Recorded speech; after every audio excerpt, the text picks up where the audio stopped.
Nola ordaindu online ordainagiriak eta isunak ziurtagiri digitalik gabe. Gasteizko udalak jaulkitako ordainagiriak eta isunak ala nola ondasun higiezinen gaineko zerga, zabor tasa, trafiko isunak eta jardueren ordainagiriak udalaren egoitza elektronikoan ordain ditzakezu, digitalki identifikatu beharrik gabe. Lehenengo urratsa. Sartu online ordainketan egoitza elektronikoan. Bilatzailean idatzi helbide hau: vitoriagidoigasteiz.org/egoitza elektronikoa. Arrastatu beherantz eta hautatu online ordainketa. Sakatu ordainagiriak eta isunak ordaindu identifikazio digitalik gabe. Bigarren urratsa. Bilatu zure ordainagiri edo isuna.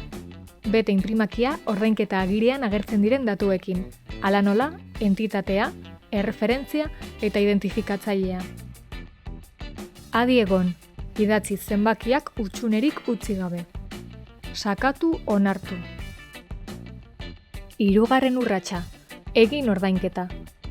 Ordainketa metodoetara birbideratuko zaituzte. Ordaintzeko aukera hauek dituzu: Laboral kutxa eta kutxabanken ordainketa pasabide seguruen bidez edo bizum bidez, edo txartelarekin ordaintzeko zerbitzari seguru baten bidez. Hautatu aukera bat eta sakatu orain ordaindu. Sartu metodo bakoitzean eskatzen diren datuak eta egin ordainketa. Ordaindu ondoren, nahi baduzu ordainketa egiaztagiria deskarga dezakezu. Gogoan izan. Aurrez aurre ere ordain ditzakezu ordainagiriak eta isunak ordainketa agiriarekin San Antonioko eta San Martineko herritarrei laguntzeko bulegoetan eta gizarte etxeetan txartel bidez, autotramitazio makinetan aurretiko hitzordurik eskatu beharrik gabe txartel bidez, bizum bidez, eta laboral kutxaren eta kutxabanken ordainketa pasabide seguruaren bidez, baita atxikitako finantza erakundetan ere.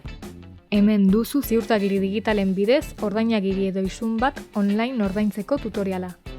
Informazio gehiago eskuratzeko edo beste izapide batzuk egiteko, zoaz vitoriagidoigasteiz.org/egoitza elektronikoa helbidera, edo deitu herritarrei laguntzeko telefonora 010 edo 945 16 11 00.